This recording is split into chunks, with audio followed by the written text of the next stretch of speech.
Aleloia! Faly miaraba anao zay ry havana amin'izao vidéo zao indray zany a, ahafahantsika mifampahery, mifampizara. Alohan'ny hizarantsika ny tenin'Andriamanitra, hifampiarezantsika dia hivavaka aloha tsika miatrantsika zao fotoana izao, hivavaka isika tompoko. Ry Andriamanitra iray, ry Jesosy Kristy Tompo fanahy masina, misaotra anao ny amin'ny fotoana tahaka izao ahafahanay hizara indray. Ianao a, ilay Andriamanitra ambony Andriamanitra rehetra, Tompony tompo sy mpanjakan'ny mpanjaka, ianao tokoa no nahary izao rehetra izao a. Ny fanahinao a no nambomba tambony rano hatrany am-piandohana, ary raha ny teny ianao misia dia nisy ny mazava, nisy izao rehetra izao a. Ka ianao ilay Andriamanitra ivavahanay a, ilay Andriamanitra Israely, ny Andriamanitra nandefa ny zanakao lahy tokana Jesosy Kristy ho famonjena, ho fanavotana anay a. Ianao Tompo a no ivavahanay ary indrindra ianao tokoa no nanome ny fanahinao masina ho aminay tsirairay avy. Eo aminay mandrakariva ary ao anatinay ozy ianao, eo aminareo mandrakariva, ka dia mitoera Tompo, manatreha anay indrindra indrindra, aoka tsisy ambaraka fa tsy ny sitraponao, ka tsisy hoenay fa tsy ny feonao a. Esory izay tsy avy aminao rehetra, ny asan'ny Satana, ny asan'ny devoly manelingelina, manakana, tsy asehon'ny voninahitra ao, tsy ahitanay ny voninahitra ao indrindra indrindra, dia efa didiana soroahana aminaranao Jesosy ho any amin'ny farimy rehetra afo. Aoka ny fanahinao masina anatrika tanteraka, aoka tsisy hoenay fa tsy ny feonao a, ary mitenena foana fa voninkainy ny mpanomponao, amin'ny anaranao Jesosy Kristy no naovanay izany vavaka izany. Aleloia, amen. Amen. Misaotra ny tompontsika. Ny teny zany a, ny lohateny izay efa hifampizarantsika sady dia hoe finoana tahaka ny ahoana moa zany a no tena hoe finoana anarahanao an'i Jesosy. Be dia be ny finoana amin'ny teny frantsay a, amin'ny teny gasy no natao hoe finoana anarana zany a, dia natao hoe mino, mitovitovy ihany le fandraisana azy, fa amin'ny teny frantsay misy natao hoe foi, la foi sy ny verbe hoe croire. Zavatra tsy mitovy io zany rehefa resahana, fa amin'ny teny gasy izy matetika miverina foana ny amin'ny hoe finoana na hoe mino. Ka arak'izay hoe finoana tahaka ny ahoana moa zany a no tena hoe inoantsika, ahafantarantsika an'le hoe Jesosy Kristy indrindra indrindra sy le hoe Andriamanitra. Ny tenin'Andriamanitra ho raisintsika dia teny mahazatra, satria io zany no efa fantatry ny olona maro ary ny tena hoe malaza indrindra, angamba ny azo lazaina hoe malaza indrindra ato amin'ny tenin'Andriamanitra zany, ato amin'ny testameta vaovao a, dia ny ao amin'ny Jaona toko fahaenina amby folo, Jaona toko fahatelo azafady, ny andiny fahaenina amby folo. Fa ho raisintsika, vakiantsika manomboka amin'ny andiny fahaenina amby folo dia hajanona amin'ny andiny faha raika amby roapolo. Vakiana amin'ny anaran'i Jesosy tompoko. Fa toy izao no nitiavan'Andriamanitra izao tontolo izao, nomeny ny zanan'ilay tokana mba tsy ho very izay rehetra mino azy, fa hanana fiainana mandrakizay. Fa tsy naniraka ny zanaka ho amin'izao tontolo izao Andriamanitra mba hitsara izao tontolo izao, fa mba hamonjy izao tontolo izao. Izay mino azy dia tsy ho tsaraina, fa izay tsy mino kosa dia efa voatsara rahateo, satria tsy nino ny anaran'ny zanak'ilay tokan'Andriamanitra izy. Ary izao no fitsarana, tonga eto amin'izao tontolo izao ny mazava, nefa aleon'ny olona ny maizina toy izay ny mazava, satria ratsy ny asany. Fa izay rehetra manao ny ratsy dia mankala ny mazava, sady tsy manatona ny mazava, fandrao hita miharihary ny asany. Fa izay manao ny marina kosa dia manatona ny mazava mba haseho ny asany, satria atao ao amin'Andriamanitra izany.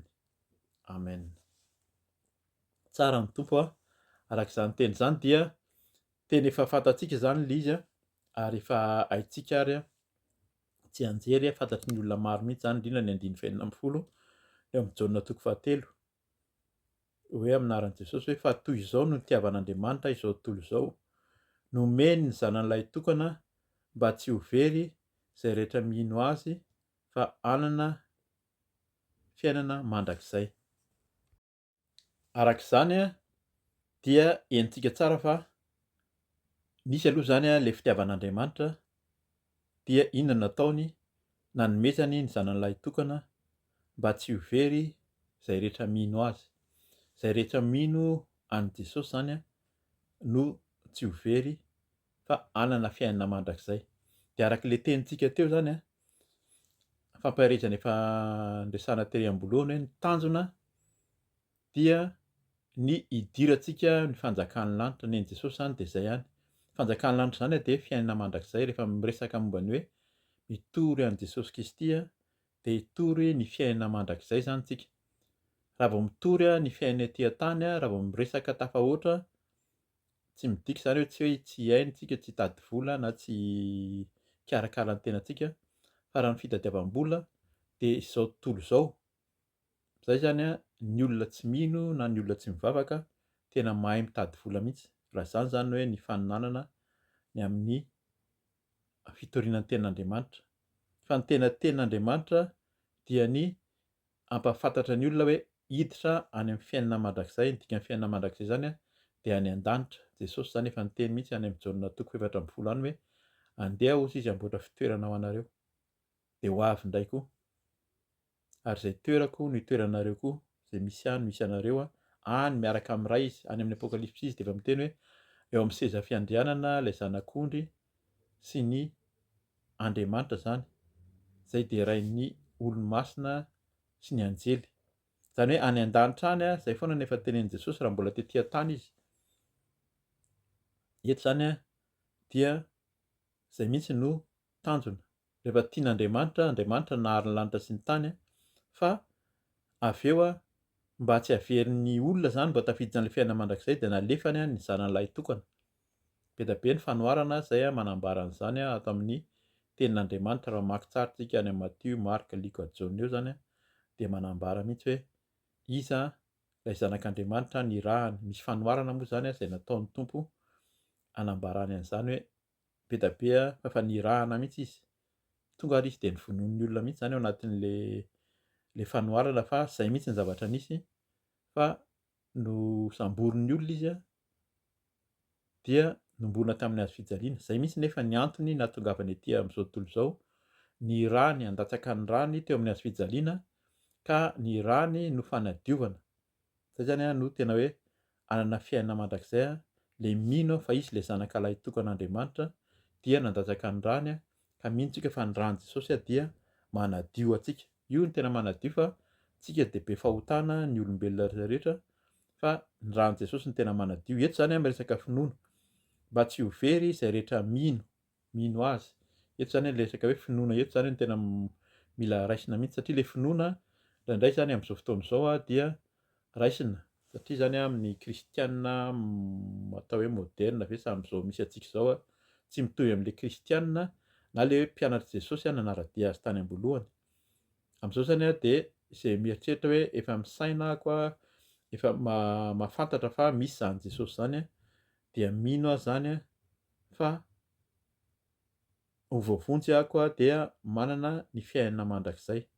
Satria zay araka ny teny eto zany ny fandikana raha adika amin'ny teny Hebreo hafa mihitsy ny fomba andikan'zareo an'io, fa amin'ny teny izay nandikantsika azy eto zany amin'ny Grika moa zany teny nandikana azy de ohatran'ny hoe zay mino zany, zay manana mahafantatra hoe Jesosy Kristy de voavonjy amin'ny fiainana mandrakizay, fa tsy zany mihitsy ny tian'ny Tompo lazaina. Ny devoly koa de mahafantatra mihitsy amin'ny tenin'Andriamanitra, devoly koa de mahafantatra mihitsy hoe misy zany Jesosy zany nefa ny devoly de tsy ho any amin'ny fiainana mandrakizay mihitsy. Midika zany fa zay manara-dia ny Tompo no manana fiainana mandrakizay, le tena hoe manaiky azy. Inona no teneniny any amin'ny Jaonina 4:10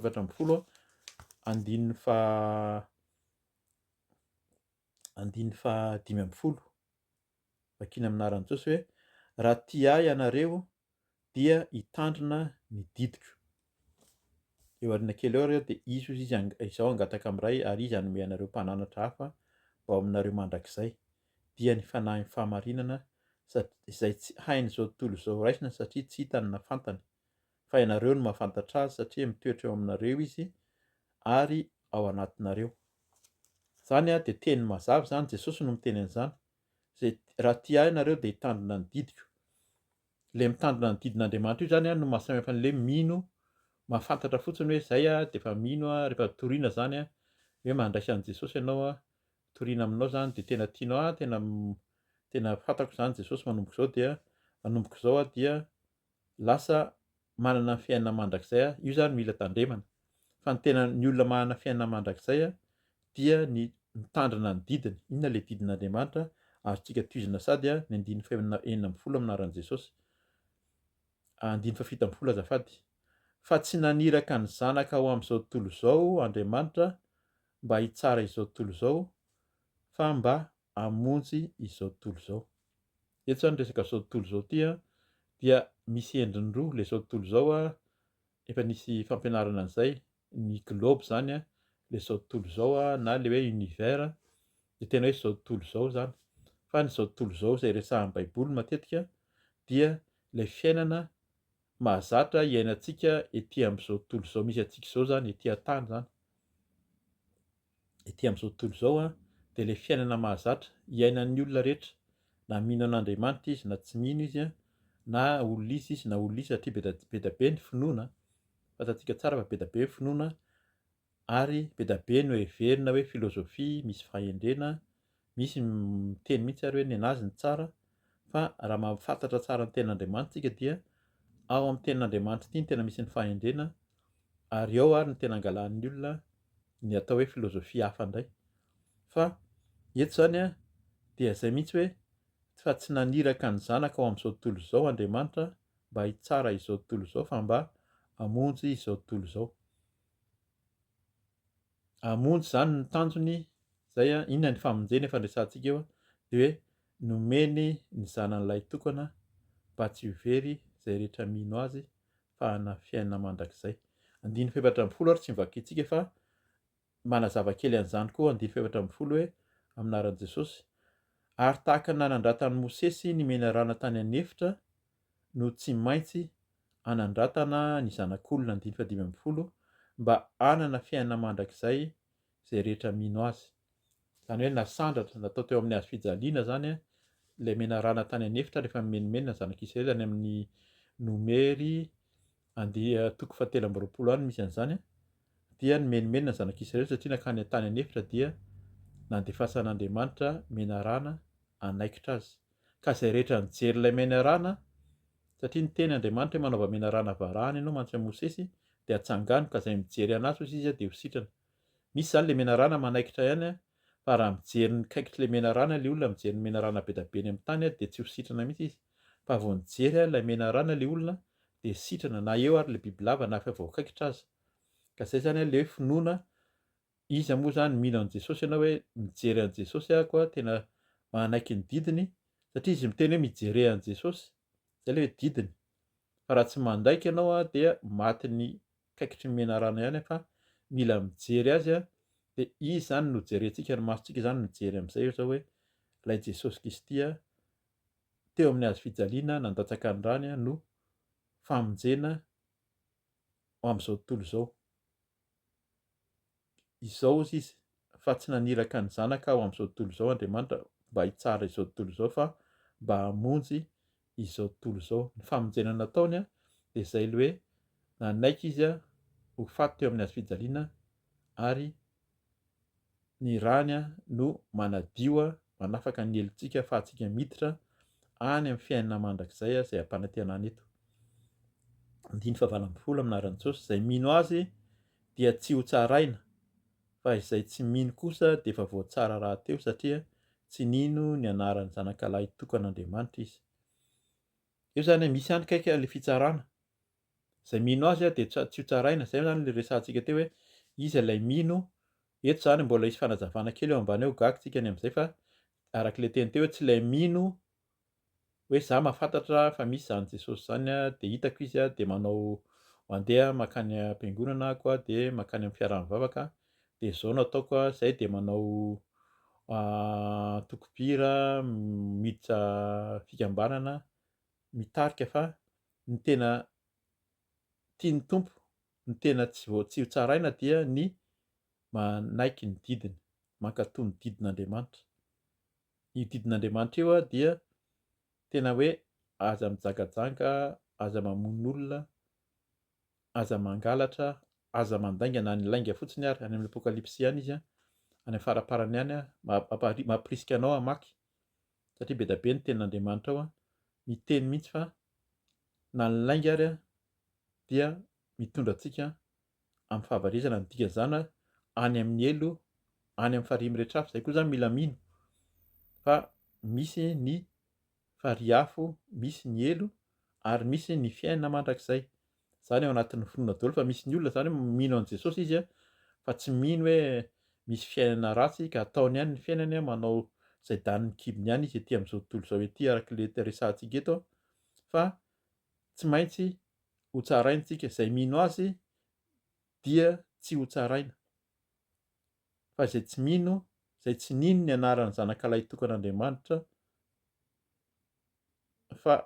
fa izay tsy mino kosa de efa voatsara rahateo satria tsy nino ny anaran'ny zanak'alahy tokana Andriamanitra izy.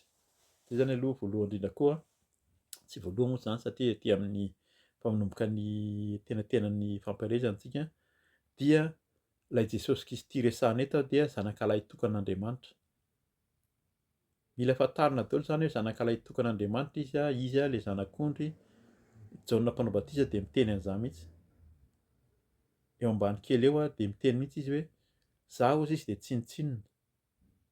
Andiny fahatelopolo ary izy de miteny mihitsy, tonga de raisiko amin'anaran'i Jesosy hoe amin'ny Jaona toko fahatelo io hoe izy tsy maintsy mitombo fa izao kosa dia tsy maintsy mihena.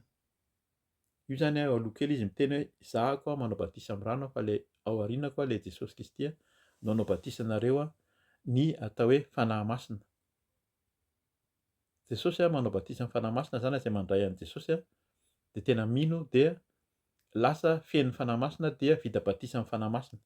Ka dikan'izany ao anatin'ilay finoana zany tsy hoe mino an'i Jesosy fotsiny a, fa misy ny olona manara-dia an'i Jesosy fa rehefa resahana fanahy masina izy a dia tsy mino intsony izy. Tsisy an'izany indray hozy izy fa nahoana no resahana indray zany fanahy masina zany satria Jesosy efa fantako Jesosy zany a, mino aho zany fa misy zany Jesosy zany a dia tafiditsy ny fiainana mandrakizay. Fa eto koa zany de mila mino koa kay fa mila mino fa zanak'alahy tokan'Andriamanitra izy a, dia mila mino koa kay fa izy a dia maniraka amin'ny fanahy masina koa. Araka ny amin'ilay Jaona faha-efatra amby folo resahantsika teo a, vakiantsika teo, lay maniraka ny mpananatra hozy izy satria tsy hitan'izao tontolo zao ary tsy azony. Satria tsy hitany na fantany hozy izy, tsy azon'izao tontolo zao zany arak'ilay zao tontolo zao eto, fa nareo no mahafantatra azy satria eo aminareo izy. Jesosy zany eo aminareo a, ary ao anatinareo ilay fanahy masina rehefa nandray an'i Jesosy dia le mitandrina ny didiny. Andiny faha sivy amby folo amin'anaran'i Jesosy, ary izao no fitsarana hozy izy. Tonga eto amin'izao tontolo izao ny mazava, nefa aleon'ny olona ny maizina toy izay ny mazava satria ratsy ny asany. Hitantsika fa mazava amin'izay zany izy. Efa tonga ny mazava. Any amin'ny Jaona voalohany eo zany tsy vakiantsika fa tamin'ny voalohany ny teny tao amin'Andriamanitra dia avy eo ilay teny a no niteny Andriamanitra misy mazava. De le teny a de niteneny mihitsy hoe tsy iza fa Jesosy ihany. Azonao vakiana ny eo amin'ny Jaona toko voalohany eto zany aloha kely eo fa mila fantarina, mazotoa mihitsy mamaky ten'Andriamanitra fa manjary lasa hoe voafitaka zany, tsisy lainga zany resahana zany fa izy a le mazava tonga tetỳ amin'izao tontolo zao a, ny mazava fa aleon'ny olona many amin'ny maizina. Dikan'izany a sady tsy mankadò ny didin'Andriamanitra, tsy ilain'le finoana eto amin'izay zany le miditra le hoe ahoana moa zany le finoantsika an'Andriamanitra. Tsy ilay finoana hoe nitoriana taminao a, nitoriana tamiko a, fa hoe misy zany Jesosy zany a, de efa fantako zany a fa misy zany Jesosy zany ka za zany a de tafiditra am'le fiainana mandrakizay. Fa araky ny tenenitsika teo averina foana fa zay mitandrina ny didiny a no hiditra amin'ny fiainana mandrakizay, de ny didiny a tsy mandeha amin'ny faharatsiana. Averiko andiny faha sivy amby folo amin'anaran'i Jesosy, ary izao no fitsarana. Ho tsaraina mihitsy zany ny olona, misy ny fitsarana alohan'ny hidirana any amin'ny fanjakan'Andriamanitra koa. Any amin'ny Matio toko faha-efatra amby roapolo izy de manazava ny amin'ny tao hoe ny andro farany. Eo amin'ny andiny fahadimy amby roapolo, toko fahadimy amby roapolo izy a de manazava mihitsy hoe misy a ny virjiny dimy a zay nitandrina, nitahirin'ny solika dia tafiditra tao amin'ny fampakaram-bady. De misy koa ny ondry sy ny osy a sarahana, ny osy a amin'ny anakavanana, ankavia de ny osy any amin'ny ankavanana azafady, ny ondry any amin'ny ankavanana dia ho tsaraina araka ny asany avy ny olona. Ka le asa hitsarana antsika de inona no teneniny eto hoe tonga eto amin'izao tontolo izao amin'anaran'i Jesosy ny mazava. Le mazava zany tonga de Jesosy Kristy le mazava io a de mazava zavatra tsara, zavatra madio, zavatra marina, tsy meloka, tsisy fahadisoana fa zany natao hoe mazava. Nefa aleon'ny olona ny maizina toy izay ny mazava satria ratsy ny asany. Zay zany a, aleon'ny olona ny amin'ny maizina, dikan'izay a ny olona manao asa ratsy, mamono olona, mandainga, mangalatra, manao kolikoly, ny fijangajangana sy ny fomba zavatra maro, ny fanompoan-tsampy, zany natao hoe asa ratsy de any amin'ny maizina raha mandinika tsara tsika. Zany angambany de tokony fantatsika ary tsisy miafina amintsika fa ny zavatra ratsy le noteneniko teo a de any amin'ny maizimaizina daholo reny ny atao, any ambadimbadika any tsy atao amin'ny mazava satria ratsy. Ary eo a fanompoan-tsampy, ny fijangajangana, ny halatra, ny kolikoly any amin'ny maizina tsy azo atao amin'ny mazava zany fa raha vao atao amin'ny mazava zany a dia tonga de fantatra mihitsy hoe tsy mety, ary fantatry ny olona rehetrarehetra fa tsy mety de atao amin'ny maizina. Ka tsy hoe ilay izy hoe tonga ny mazava fa aleon'ny olona mankany amin'ny maizina satria ratsy ny asany. Mila mitandrina zany tsika, tsy le mino an' Jesosy a na fantatra fa hoe manaraka fantako zany Jesosy manomboka zao dia voavonjy zany any amin'ny fiainana mandrakizay fa mila manaiky ny fahazavana dia ny fahatsarana. Io le resahana eto zany a efa mampahery zany amin'ny fiaraha-mivavaka amin'ny hoe ho avy Jesosy Kristy a, dia mila mendrika amin'ny fahamasinana anatiny sy ivelany. Fa na de ny endrika ivelany fotsiny ary de efa ahafantarana hoe tena misy fanahy masina ve iny olona iny, araky ny endritsika ny ivelany iny a tena mitondra fanahy masina ve tsika. Zany rehetra rehetra zany a tsy hoe ny tsarain'ny olona amin'izany ny zava-dehibe fa tsika no mahafantatra hoe hitondra ny fanahy masin'Andriamanitra, tsika zao no tempolin'Andriamanitra. Ny tempoly a de efa rava, efa may tamin'ny andro fafitopolo taonan'ny nahatongavan'i Jesosy, fa ny tenin'Andriamanitra de miteny hoe ianareo tsika tsirairay avy isam-batan'olona no tempolin'ny fanahy masina. Ka le tempolin'ny fanahy masina zany a endrika tahakany ahoana no hitondrantsika le fanahy masina raha tempolin'ny fanahy masina tsika? Mazava tokoa ve sa mandeha amin'ny maizina satria manao zavatra ratsy ny asantsika? Andiny faharoapolo amin'anaran'i Jesosy. Fa izay rehetra manao ny ratsy dia mankahala ny mazava sady tsy manantona ny mazava, fa andao ho hita miharihary ny asany. Hitanareo fa tena mazava araka le efa noteneniko teo a. Zavatra ratsy rehetra de atao any amin'ny maizimaizina any. Zany natao hoe mahatonga anazy hoe kolikoly any amin'ny maizimaizina any a, ny ohatra hoe ny fantatsika ny olona mifoka rongony na manao mitsindrona drogue tsy atao mazava. Any amin'ny firenena hafa reny efa misy manao mazava mihitsy zany a, any États-Unis ohatra, fa de hitantsika mihitsy hoe mitsindrona eo izy de hita koa ny vokany fa tena vokany fa tena hoe olona mampalahelo hoe voafehany, reny le hoe zao tontolo zao voafehan'ny Satana. Reny a no mila na mahafantatra an'Andriamanitra reny, mahafantatra an' Jesosy any reny, fantany mihitsy zany misy Jesosy. Misy moa zany tsy mahafantatra mihitsy, atao zay tsy ahafantarany azy a, fa misy mahafantatra ihany a, fa tsy mankatony didin'Andriamanitra dia ny Satana zay Losifera tany an-danitra tany tiaka ny toeran'Andriamanitra no natsipy tetỳ an-tany miaraka amin'ny anjeliny. Io koa zany mitady hevitra zay mba ho anazy koa izy a, de mitondra anazy araka le resantsika teo hoe hitondra any amin'ny elo, any amin'ny farihy hafa. Zany ny sahaza azy any amin'ny farihy mirehitra hafa, ary mila inoantsika zany. Fa raha te ho afaka koa zany tsika rehefa mino a, de tena mahatoky a mino, raisina ny fahefana, raisina ny hery, raisina ny fanahy masina, ary ataovy amin'ny anarako ozy Jesosy, amin'ny anaran'i Jesosy Kristy a, nandroana ny asan'ny maizina, ny asan'ny Satana, ny asan'ny Losifera. Mila mino an'izany koa zany, fa tsy hoe mino fotsiny fa misy le Jesosy a dia milamindamina, fa manaiky mankatony didiny a, de mino fa izy ny zanak'alahy tokan'Andriamanitra, de mino fa izy a maniraka amin'ny fanahy masina, izy ilay fanahy masina, ary izy ihany koa no manao batisa ny fanahy masina, de mino koa fa natao batisa Jesosy a, de natao batisa amin'ny ranobe a. Zany rehetrarehetra zany a ao anatin'ny finoana any Jesosy Kristy raha tena hoe te hanara-dia azy tanteraka zany tsika dia mitandrina ny didiny. Andiny faharoapolo amin'anaran'i Jesosy, tohizako hatramin'ny faha 1 avy eo, fa izay rehetra manao ny ratsy dia mankahala mazava sady tsy manantona ny mazava, sady mankahala izy no tsy manantona. Zany hoe tena miatakataka, miala lavidavitra mihitsy ny olona manao ratsy.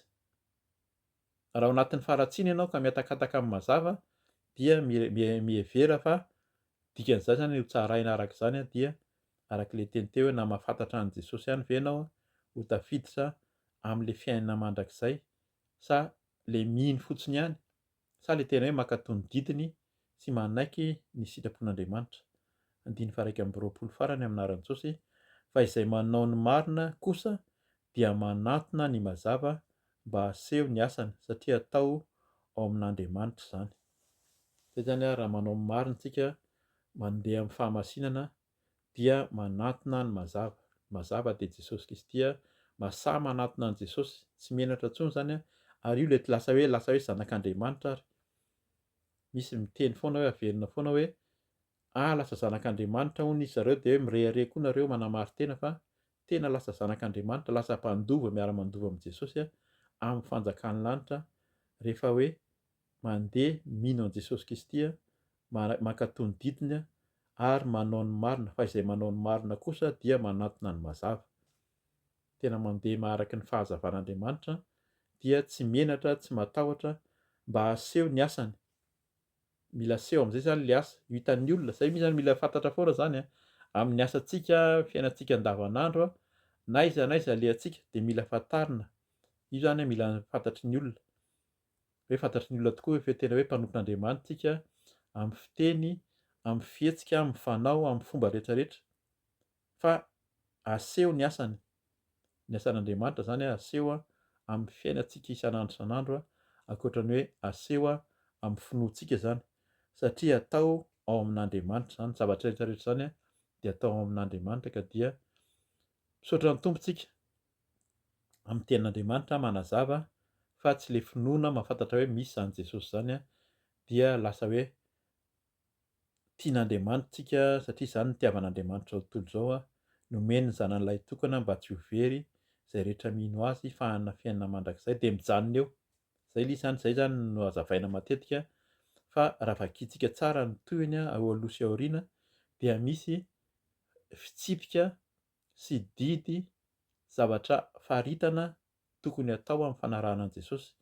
Izy lay mazava ka antsika zany raha amin'ny maizina ny fiainantsika dia mitandrema fa tsy ao amin'ny mazava ka dia mibebaka, mibebà, miverena amin'ny tompo zao no andro farany raiso Jesosy mino azy de mankatoava ny didiny fa ho avy izy handray zay masina ihany hozy izy nahita an'Andriamanitra ary tsy maintsy masina isika ary mino ihany koa fa Andriamanitra de fanahy ary Andriamanitra dia mamaly vavaka zay rehetra mino ary mankatoa ny didiny. De mahay reza Tompo raha sitrapon'ny Tompo dia mbola hiverina eto tsika hitondra ny fampaherezana sy ny fampianarana ary koa mety fibebahana sy fampibebahana ho an'ny tsirairay avy. Mahay reza, manao velomanao amin'ny anaran'i Jesosy Kristy Tompo. Alleloia. Amen.